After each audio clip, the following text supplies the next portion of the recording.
गांव के एक किनारे पर बसे हुए छोटे से झोपड़े में रामलाल नाम का एक गरीब किसान रहता था। रामलाल की जिंदगी कठिनाइयों से भरी थी। उसके पास जमीन का एक छोटा टुकड़ा था जो बमुश्किल ही उसके परिवार के लिए पर्याप्त अनाज उगा पाता था। उसके परिवार में उसकी पत्नी सीता और 2 छोटे बच्चे थे, गुड्डू और मुन्नी। रामलाल अपने खेत में दिन रात मेहनत करता था, लेकिन आसमान की बेरुखी ने उसकी मेहनत पर पानी फेर दिया। इस साल बारिश भी बहुत कम हुई थी और खेत में उगाई गई फसल भी अच्छी नहीं हुई। घर में अनाज का एक भी दाना नहीं बचा था। बच्चों के पेट में भूख की आग लगी थी, लेकिन रामलाल के पास उन्हें देने के लिए कुछ भी नहीं था। उसकी पत्नी सीता भी चिंता में डूबी रहती थी। रामलाल ने गांव के साहूकार से कर्ज लिया था, लेकिन उस पैसे से भी ज्यादा कुछ नहीं हो सका।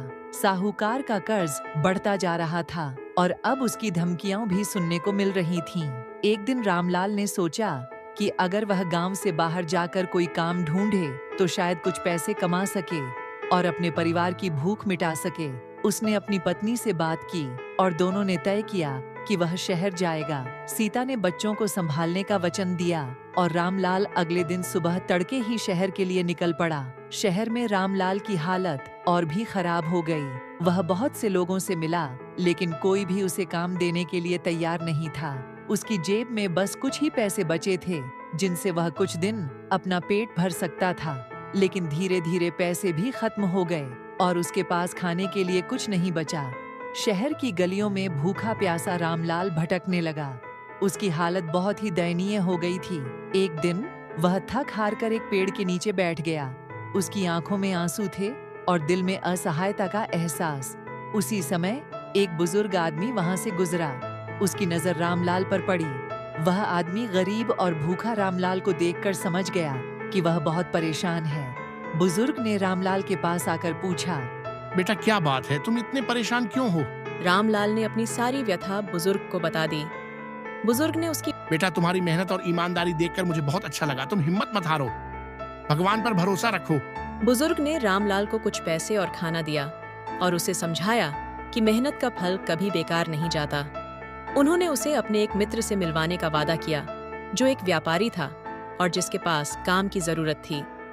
रामलाल ने बुजुर्ग का धन्यवाद किया और उनके दिए गए पते पर व्यापारी से मिलने गया। व्यापारी ने उसकी बात सुनी और उसे अपने गोदाम में काम पर रख लिया। रामलाल ने मेहनत और लगन से काम करना शुरू किया और धीरे धीरे उसकी स्थिति में सुधार होने लगा।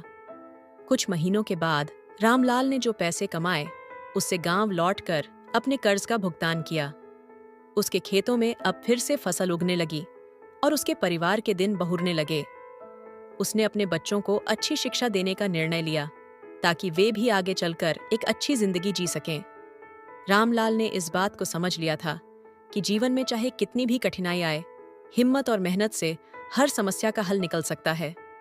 भूख और गरीबी ने उसे तोड़ने की कोशिश की थी, लेकिन उसने अपने हौसले से इनका सामना किया और अंततः जीत हासिल की।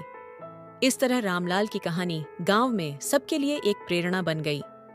लोगों ने उससे सीखा कि मेहनत, लगन और ईमानदारी से बड़ी मुश्किलों को भी हराया जा सकता है। रामलाल अब सिर्फ एक गरीब किसान नहीं था, बल्कि अपनी मेहनत से अपनी जिंदगी को संवारने वाला एक सच्चा हीरो बन गया था।